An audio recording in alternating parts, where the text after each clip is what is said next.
ರಾಷ್ಟ್ರಪತಿ ಮುರ್ಮು ಬಗ್ಗೆ Sonia poor comment. Sonia ಮಾತಿಗೆ ಬಿಜೆಪಿ ಕೆಂಡ. ಬುಡಕಟ್ಟು ಸಮುದಾಯದ ಮಹಿಳೆಗೆ ಸೋನಿಯಾ ಮಾತು ಸರಿಯಾ? ಮುರ್ಮು ಬೆಳೆದು ಬಂದ ಹಾದಿ ಎಂತಹದ್ದು? ಸೋನಿಯಾ ಸಾಗಿ ಬಂದ ಹಾದಿ ಹೇಗಿತ್ತು ಗೊತ್ತಾ? ನಿಜವಾದ ಪುವರ್ ಲೇಡಿ ಯಾರು? ದ್ರೌಪದಿ ಮುರ್ಮು ಸ್ವತಂತ್ರ ಭಾರತದ ಮೊದಲ ಬುಡಕಟ್ಟು ಮಹಿಳಾ ರಾಷ್ಟ್ರಪತಿ. ವಿಶಾಲ ಹಾಗೂ ಮುಕ್ತ ಪ್ರಜಾಪ್ರಭುತ್ವವನ್ನ ಹೊಂದಿರುವ ಈ ಭಾರತದಲ್ಲಿ ಜಾತಿ, ಮತ, ಪಂಥಗಳೆಂಬ ಈ ಶ್ರೇಣೀಕೃತ ವ್ಯವಸ್ಥೆಯನ್ನ ಭೇದಿಸಿ ಯಾರು ಬೇಕಾದರೂ ಪರಿಶ್ರಮ ಹಾಗೂ ತಮ್ಮಲ್ಲಿರುವ ಅಗಾಧವಾದ ಜ್ಞಾನದ ಬಲದಿಂದ ರಾಷ್ಟ್ರದ ಉನ್ನತ ಹುದ್ದೆಯನ್ನ ಅಲಂಕರಿಸಲು ಸಾಧ್ಯವಾಗತ್ತೆ ಅನ್ನೋದನ್ನ ಭಾರತೀಯರಲ್ಲದೆ ಇಡೀ ಜಗತ್ತಿಗೆ ತೋರಿಸಿಕೊಟ್ಟ ಹೆಮ್ಮೆಯ ಛಲಗಾತಿ ಅಂದ್ರೆ ಅತಿಶಯೋಕ್ತಿ ಆಗಲಾರದು. ಕಡು ಬಡತನದಲ್ಲಿ ಬೆಳೆದು ಸಮಾಜದ ಹಿಂದುಳಿದ ಹಾಗೂ ದಲಿತ ಸಮುದಾಯಗಳ ಏಳಿಗೆಗೆ ಶ್ರಮಿಸಿರುವ ನಮ್ಮ ದೇಶದ ಪ್ರಥಮ ಮಹಿಳೆಯ ಬಗ್ಗೆ ಇದೀಗ ಸೋನಿಯಾ ಗಾಂಧಿ ಆಡಿರುವ ಆ ವಿವಾದಾತ್ಮಕ ಮಾತೊಂದು ಇದೀಗ ದೇಶದಾದ್ಯಂತ ವಿವಾದದ ಕಿಡಿ ಹೊತ್ತಲು ಕಾರಣವಾಗಿದೆ. ದೇಶದ ಸುಪ್ರೀಂ ಮಹಿಳೆಯ ಕುರಿತ ಕೈ ನಾಯಕಿಯ ಮಾತಿಗೆ ಬಿಜೆಪಿ ಕೆರಳಿ ಕೆಂಡವಾಗಿದ್ಯಾಕೆ? ಅಷ್ಟಕ್ಕೂ ದ್ರೌಪದಿ ಮುರ್ಮು ನಡೆದು ಬಂದ ಹಾದಿ ಎಂತಹದ್ದು? ಸೋನಿಯಾ ಗಾಂಧಿ ಹಿನ್ನೆಲೆ ಏನು ಅನ್ನೋದರ ಕುರಿತ ಕಂಪ್ಲೀಟ್ ಡೀಟೇಲ್ಸ್ ಈ ವಿಡಿಯೋದಲ್ಲಿ ತಿಳಿಯೋಣ.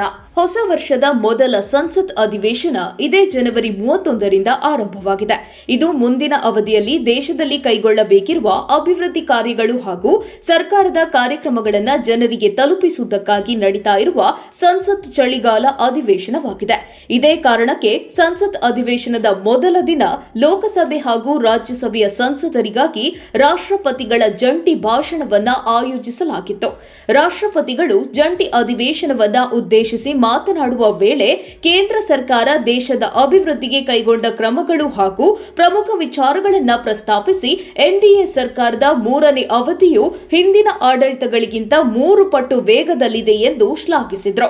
ಅಲ್ಲದೆ ಉತ್ತರ ಪ್ರದೇಶದ ಪ್ರಯಾಗ್ರಾಜ್ನಲ್ಲಿ ನಡೀತಾ ಇರುವ ಮಹಾಕುಂಭ ಮೇಳವು ಭಾರತದ ಸಾಂಸ್ಕೃತಿಕ ಸಂಪ್ರದಾಯ ಮತ್ತು ಸಾಮಾಜಿಕ ಪ್ರಜ್ಞೆಯ ಹಬ್ಬವಾಗಿದೆ. ದೇಶ ಮತ್ತು ಪ್ರಪಂಚದಾದ್ಯಂತ ಕೋಟ್ಯಾಂತರ ಭಕ್ತರು ಈಗಾಗಲೇ ಪ್ರಯಾಗ್ರಾಜ್ನಲ್ಲಿ ಪವಿತ್ರ ಸ್ನಾನ ಮಾಡಿದ್ದಾರೆ. ಮೌನಿ ಅಮಾವಾಸ್ಯೆಯಂದು ನಡೆದ ದುರ್ಘಟನೆಗೆ ನಾನು ಸಂತಾಪ ಸೂಚಿಸುತ್ತೇನೆ. ಗಾಯಗೊಂಡವರು ಶೀಘ್ರವಾಗಿ ಗುಣಮುಖರಾಗಲಿ ಎಂದು ಮುರ್ಮು ಪ್ರಾರ್ಥನೆ ಮಾಡಿದರು. ಇನ್ನು ರಾಜಕೀಯವನ್ನ ಹೊರತುಪಡಿಸಿ ಸಾಂವಿಧಾನಿಕವಾಗಿ ದೇಶದ ಮಹತ್ವದ ಹುದ್ದೆಯಲ್ಲಿರುವ ರಾಷ್ಟ್ರಪತಿ ದ್ರೌಪದಿ ಮುರ್ಮು ಅವರ ಬಗ್ಗೆ ಸಂಸತ್ ಎದುರು ರಾಷ್ಟ್ರಪತಿಗಳ ಭಾಷಣದ ಕುರಿತು ಹೇಳಿಕೆ ನೀಡುವಾಗ ಸ್ವಲ್ಪ ಪ್ರಬುದ್ಧತೆಯನ್ನ ಕಾಂಗ್ರೆಸ್ ನಾಯಕಿ ಮೇಡಂ ಸೋನಿಯಾ ಗಾಂಧಿ ಅವರು ಮೆರೆಯಬೇಕಿತ್ತೇನೋ. ಆದರೆ ರಾಜಕೀಯದಲ್ಲಿ ಸುದೀರ್ಘ ಅನುಭವವಿರುವ ಅವರು ದೇಶದ ಮಹೋನ್ನತ ಹುದ್ದೆಯ ಬಗ್ಗೆ ಅಪಹಾಸ್ಯ ಮಾಡಿರುವುದು ನಿಜಕ್ಕೂ ಖಂಡನೀಯವಾಗಿದೆ. ಅಲ್ಲದೆ ಪುವರ್ ಲೇಡಿ ಅಂದ್ರೆ ಬಡ ಮಹಿಳೆ ಭಾಷಣ ಮುಗಿಸುವ ಹೊತ್ತಿಗೆ ಸುಸ್ತಾಗಿ ಹೋಗಿದ್ರು. ಅವರಿಗೆ ಮಾತನಾಡಲು ಕಷ್ಟ ಆಗ್ತಾ ಇತ್ತು. ಇದು ನಿಜಕ್ಕೂ ಬೇಸರದ ವಿಷಯ ಎಂದು ಸೋನಿಯಾ ಗಾಂಧಿ ರಾಷ್ಟ್ರಪತಿಗಳ ಭಾಷಣದ ಬಗ್ಗೆ ಅಭಿಪ್ರಾಯ ಕೇಳಿದ್ದ ಮಾಧ್ಯಮಗಳಿಗೆ ಟೀಕಾತ್ಮಕವಾಗಿ ಪ್ರತಿಕ್ರಿಯಿಸಿರುವುದು ದೇಶದೆಲ್ಲೆಡೆ ವಿಪಕ್ಷ ಬಿಜೆಪಿಯ ಆಕ್ರೋಶಕ್ಕೆ ಕಾರಣವಾಗಿದೆ. ಒಬ್ಬ ಬುಡಕಟ್ಟು ಮಹಿಳೆ ರಾಷ್ಟ್ರಪತಿ ಸ್ಥಾನವನ್ನ ಅಲಂಕರಿಸಿದ್ದು ಸಹಿಸಲು ಕಾಂಗ್ರೆಸ್ಗೆ ಆಗ್ತಾ ಇಲ್ಲ. ಕೂಡಲೇ ಸೋನಿಯಾ ಗಾಂಧಿ ಕ್ಷಮೆ ಕೇಳಬೇಕು ಅಂತ ಎನ್ಡಿಎ ಮಿತ್ರ ಪಕ್ಷಗಳು ಒತ್ತಾಯಿಸಿವೆ. ಮುರ್ಮು ಹಿನ್ನೆಲೆ ಏನು? ಬಿಜೆಪಿಯ ಸಾಮಾನ್ಯ ಕಾರ್ಯಕರ್ತೆಯಿಂದ ಬುಡಕಟ್ಟು ಸಮುದಾಯದ ಒಬ್ಬ ಮಹಿಳೆ ಪ್ರೆಸಿಡೆಂಟ್ ಹುದ್ದೆಯವರೆಗೆ ಆಯ್ಕೆ ಆಗ್ತಾರೆ ಅಂದ್ರೆ ನಿಜಕ್ಕೂ ಅಸಾಮಾನ್ಯವೇ ಅಲ್ಲ. ತನ್ನವರಿಗಾಗಿ, ತನ್ನವರ ಹಕ್ಕುಗಳಿಗಾಗಿ ತಳಮಟ್ಟದಿಂದಲೇ ಹೋರಾಟ ಮಾಡುವ ಮೂಲಕ ಇಂದು ದೇಶದ ಪ್ರಥಮ ಮಹಿಳೆ ಸ್ಥಾನದಲ್ಲಿ ಕುಳಿತಿರುವ ದ್ರೌಪದಿ ಮುರ್ಮು ಸಾಗಿ ಬಂದದ್ದು ಮಾತ್ರ ನಿಜಕ್ಕೂ ರೋಚಕ. ಎಸ್, ಸೋನಿಯಾ ಗಾಂಧಿ ಹೇಳಿದಂತೆ ಮುರ್ಮು ಅವರು ಬಡ ಮಹಿಳೆ. ಅದ್ಯಾವಾಗ ಅಂದ್ರೆ ಅವರ ಕುಟುಂಬದ ಹಿನ್ನೆಲೆಯ ವಿಚಾರದಲ್ಲಿ ಮಾತ್ರ. ಆದರೆ ಅವರ ಜ್ಞಾನದಲ್ಲಿ, ಬದುಕಿನ ಸಂಘರ್ಷದಲ್ಲಿ, ಸಾಂವಿಧಾನಿಕ ಮೌಲ್ಯಗಳ ಪಾಲನೆಯಲ್ಲಿ ಅಲ್ಲ ಅನ್ನೋದು ಬಹುಶಃ ಸೋನಿಯಾ ಗಾಂಧಿ ಅರಿತುಕೊಳ್ಳಬಹುದಿತ್ತೇನೋ. ಒಡಿಶಾ ರಾಜ್ಯದ ಮಯೂರ್ಭಂಜ್ ಜಿಲ್ಲೆಯ ಬೈದಪೋಸಿ ಗ್ರಾಮದ ಸಂತಾಲಿ ಎಂಬ ಬುಡಕಟ್ಟು ಕುಟುಂಬದಲ್ಲಿ 1958 ಜೂನ್ 20ರಂದು ಜನಿಸಿದ ದ್ರೌಪದಿ ಮುರ್ಮು. ಇವರ ತಂದೆ ಮತ್ತು ಅಜ್ಜ ಪಂಚಾಯತ್ ರಾಜ್ ಯೋಜನೆಯಡಿಯಲ್ಲಿ ಗ್ರಾಮದ ಮುಖ್ಯಸ್ಥರಾಗಿದ್ದರು. ದ್ರೌಪದಿ ಮುರ್ಮು ಅವರು ಭುವನೇಶ್ವರದ ರಮಾದೇವಿ ಮಹಿಳಾ ಕಾಲೇಜಿನಲ್ಲಿ ವ್ಯಾಸಂಗ ಮಾಡಿದ್ರು. ಮುಂದೆ ಬಿಎ ಪದವಿ ಪಡೆದು ಸಹಾಯಕ ಪ್ರೊಫೆಸರ್ ಆಗಿಯೂ ಸೇವೆ ಸಲ್ಲಿಸಿದ್ದಾರೆ. ಅಲ್ಲದೆ ಒಡಿಶಾ ರಾಜ್ಯದ ನೀರಾವರಿ ಇಲಾಖೆಯಲ್ಲಿ ಕಿರಿಯ ಸಹಾಯಕಿಯಾಗಿಯೂ ಸೇವೆ ಸಲ್ಲಿಸಿದ್ದಾರೆ. ದ್ರೌಪದಿ ಮುರ್ಮು ಅವರು ಶ್ಯಾಮ್ ಚರಣ್ ಮುರ್ಮು ಅವರನ್ನ ವಿವಾಹ ಆಗ್ತಾರೆ. ಇವರಿಗೆ 2 ಗಂಡು ಮಕ್ಕಳು ಮತ್ತು ಒಬ್ಬಳು ಮಗಳು ಇದ್ರು. ಆದರೆ ಬಾಳಿನಲ್ಲಿ ಎದುರಾದ ವಿದ್ಯಾಟದಲ್ಲಿ 2 ಗಂಡು ಮಕ್ಕಳು ಸೇರಿದಂತೆ ಪತಿಯನ್ನ ಮುರ್ಮು ಕಳೆದುಕೊಳ್ತಾರೆ. ಬಳಿಕ ಒಡಿಶಾ ರಾಜ್ಯದ ರಾಯರಂಗಪುರದ ಜಿಲ್ಲೆಯಲ್ಲಿ ಕೌನ್ಸಿಲರ್ ಆಗಿ 1997ರಲ್ಲಿ ತಮ್ಮ ರಾಜಕೀಯ ಜೀವನವನ್ನ ಇವರು ಪ್ರಾರಂಭಿಸುತ್ತಾರೆ. ಅದಾದ ಬಳಿಕ 2000ರಲ್ಲಿ ಅದೇ ಕ್ಷೇತ್ರದಿಂದ ಒಡಿಶಾ ಅಸೆಂಬ್ಲಿಗೆ ಆಯ್ಕೆಯಾಗ್ತಾರೆ.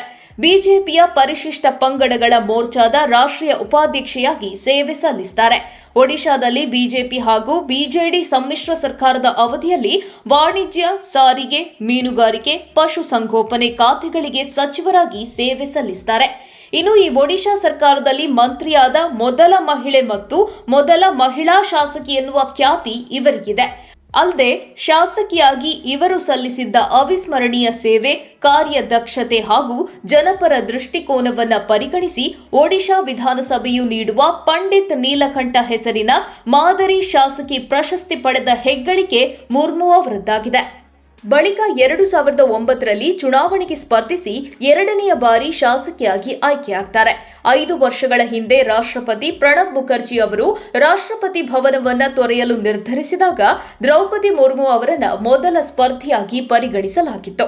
ಇನ್ನು ಹೀಗೆ ಮುಂದುವರಿದ ಅವರ ಬೆಳವಣಿಗೆಯು ಮುಂದೆ 2015ರಲ್ಲಿ ಅವರನ್ನ ಜಾರ್ಖಂಡ್ನ ಮೊದಲ ಮಹಿಳಾ ರಾಜ್ಯಪಾಲರಾಗಿ ನೇಮಕ ಮಾಡುವವರೆಗೂ ತಲುಪಿತ್ತು.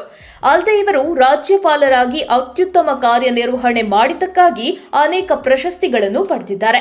ಈಗ 2ನೇ ಬಾರಿ ರಾಷ್ಟ್ರಪತಿಯಾಗಿರುವ ಇವರು ಪಡೆದ ಮತಗಳ ಮೌಲ್ಯ 5,77,777 ಆಗಿದ್ದು, ಕಾಂಗ್ರೆಸ್ನ ಯಶವಂತ್ ಸಿನ್ಹಾ ಪಡೆದ ಮತಗಳ ಮೌಲ್ಯ 2,61,062 ಆಗಿದೆ. ಇವರು ರಾಷ್ಟ್ರಪತಿಯಾದರೆ ಹಲವು ಪ್ರಥಮಗಳಿಗೆ ನಾಂದಿ ಹಾಡಲಿದ್ದಾರೆ ಅನ್ನೋ ನಿರೀಕ್ಷೆಗಳು ಇದ್ದವು. ಪ್ರತಿಭಾ ಪಾಟೀಲ್ ನಂತರ 2ನೇ ಮಹಿಳಾ ರಾಷ್ಟ್ರಪತಿ ಎನಿಸಿಕೊಂಡಿರುವ ಇವರು ಬುಡಕಟ್ಟು ಜನಾಂಗದ ಮಹಿಳೆ, ಅದರಲ್ಲೂ ಒಡಿಶಾ ಮೂಲದಿಂದ ಉನ್ನತ ಹುದ್ದೆ ಅಲಂಕರಿಸಿರುವ ಮೊದಲ ಮಹಿಳೆ ಎನಿಸಿಕೊಂಡಿರುವುದು ಗಮನಾರ್ಹ. ಇನ್ನು ಸೋನಿಯಾ ಗಾಂಧಿ ಮಾತಾಡ್ದಂಗೆ ಮುರ್ಮು ಅವರಲ್ಲಿ ಕೇವಲ ಆರ್ಥಿಕ ಬಡತನ, ಸಂಪತ್ತಿನ ಬಡತನ ಹಾಗೂ ಐಷಾರಾಮಿ ಬದುಕಿನ ಬಡತನಗಳು ಇರಬಹುದು. ಆದರೆ ಹಳ್ಳಿಯ ಬಡತನದ ಬೇಗೆಯಲ್ಲಿ ನೊಂದು ಬೆಂದು ತಮ್ಮ ಆರಂಭಿಕ ಜೀವನವನ್ನೆಲ್ಲ ಕಡು ಕಷ್ಟದಲ್ಲಿಯೇ ಕಳೆದಿರುವ ಮುರ್ಮು ಅವರಲ್ಲಿ ಸೋನಿಯಾ ಅವರಂತೆ ಬೌದ್ಧಿಕ ಬಡತನ, ಮಾನಸಿಕ ಅಸಹಿಷ್ಣುತೆ, ವೈಭೋಗದ ಜೀವನ ಸೇರಿದಂತೆ ಆಗರ್ಭ ಶ್ರೀಮಂತಿಕೆ ಇರಲಿಲ್ಲ.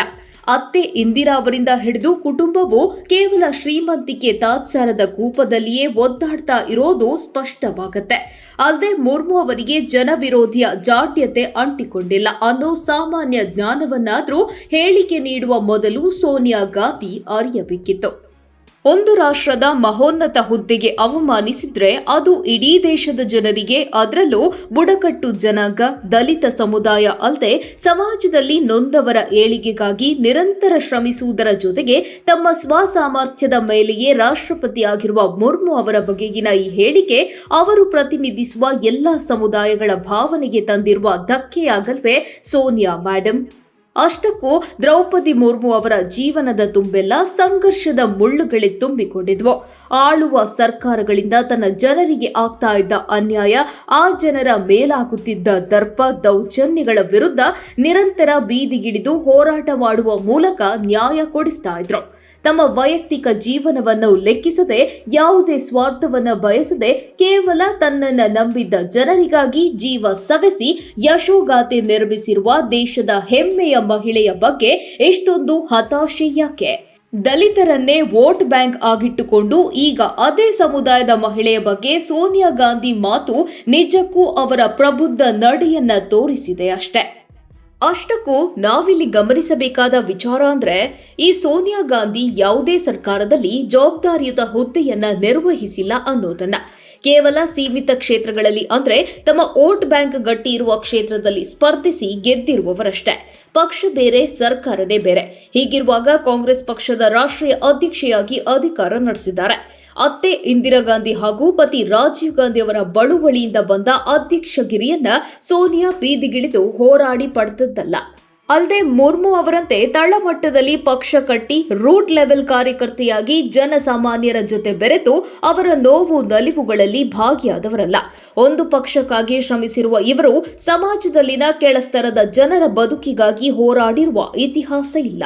ಸೋನಿಯಾ ಗಾಂಧಿ ಯಾರು? ಹಿನ್ನೆಲೆ ಏನು? ಭಾರತದ ದಿವಂಗತ ಮಾಜಿ ಪ್ರಧಾನಿ ರಾಜೀವ್ ಗಾಂಧಿಯವರ ಪತ್ನಿಯಾಗಿರುವ ಇವರು 1946ರ ಡಿಸೆಂಬರ್ 9ರಂದು ಇಟಲಿಯಲ್ಲಿ ಸ್ಟೆಫಾನೋ ಮತ್ತು ಪೌಲೋ ಮೈನ ದಂಪತಿಗೆ ಜನಿಸಿದ್ರು.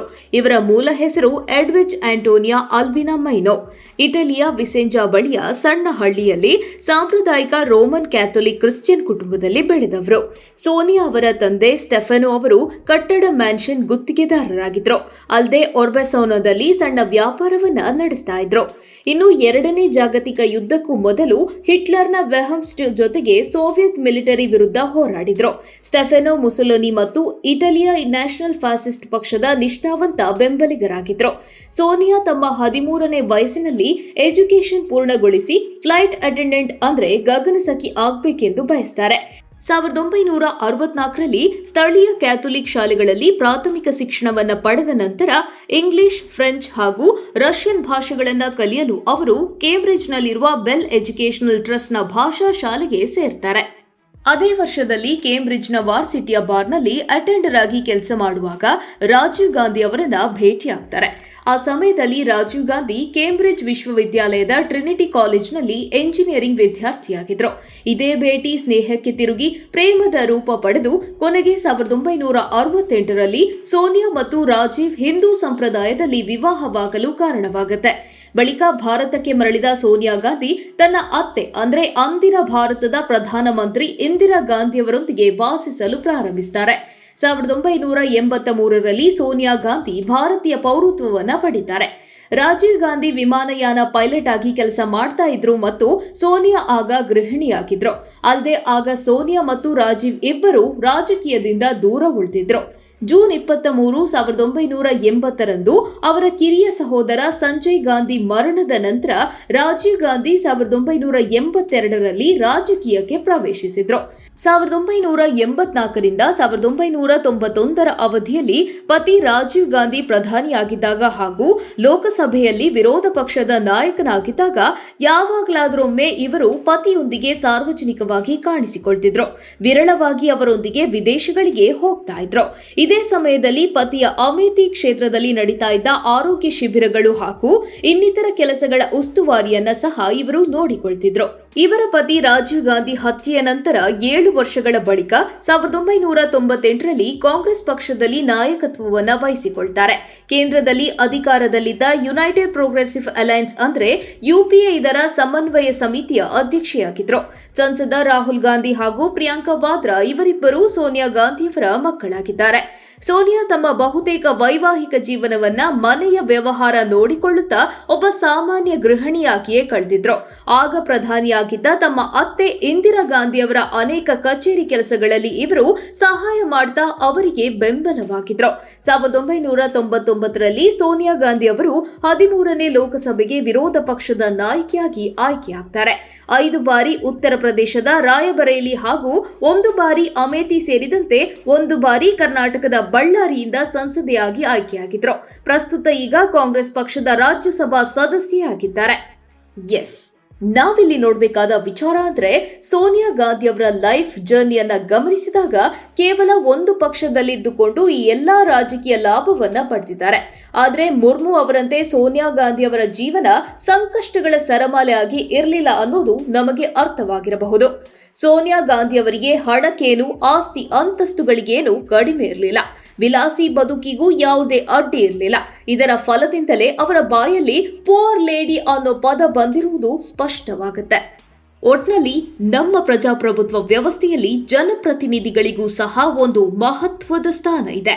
ಅದರಂತೆಯೇ ಅವರದೇ ಆದ ಜವಾಬ್ದಾರಿಗಳಿವೆ, ನೀತಿಗಳಿವೆ, ನಿಯಮಗಳೂ ಇವೆ. ಅಲ್ಲದೆ ನಮ್ಮ ಹೆಮ್ಮೆಯ ಸಂವಿಧಾನದಲ್ಲಿ ಈ ಜನಪ್ರತಿನಿಧಿಗಳಿಗಾಗಿಯೇ ವಿಶೇಷ ಮೌಲ್ಯಗಳಿವೆ. ಅವುಗಳನ್ನ ತಿಳಿದುಕೊಂಡಿದ್ರೆ ಬಹುಶಃ ಸೋನಿಯಾ ಗಾಂಧಿಯವರು ಹೀಗೆ ಹೇಳ್ತಿರ್ಲಿಲ್ವೇನೋ. ಆಡಳಿತ ಹಾಗೂ ವಿಪಕ್ಷಗಳ ನಡುವಿನ ರಾಜಕೀಯ ವೈರುಧ್ಯಗಳೇನೇ ಇದ್ರೂ ಸಹ ನಾವು ಯಾರ ಬಗ್ಗೆ ಯಾವ ರೀತಿ ಹೇಳಿಕೆಯನ್ನ ನೀಡ್ತಾ ಇದ್ದೇವೆ ಅನ್ನೋದನ್ನ ಇನ್ನು ಮುಂದಾದ್ರೂ ಈ ನಾಯಕರು ಅಳವಡಿಸಿಕೊಳ್ಳುವಂತಾಗ್ಲಿ. ರಾಜಕೀಯ ಟೀಕೆ ಟಿಪ್ಪಣಿಗಳ ನಡುವೆ ಯಾರ ಬಗ್ಗೆಯೂ ಇನ್ಯಾರೋ ತೇಜೋವಧೆ ಮಾಡುವಂತಾಗಬಾರ್ದು. ಫೈನಲಿ ಸ್ವತಂತ್ರ ಭಾರತದ ಮೊದಲ ಬುಡಕಟ್ಟು ಮಹಿಳೆ ನಿಜಕ್ಕೂ ಪೂವರ್ ಅಲ್ಲ, ಅವರೇ ನಮ್ಮ ಭಾರತೀಯರ ಹೃದಯ ಶ್ರೀಮಂತಿಕೆಯ ದ್ಯೋತಕವಾಗಿದ್ದಾರೆ ಅನ್ನೋದು ಮಾತ್ರ ಸತ್ಯವೇ ಆಗಿದೆ.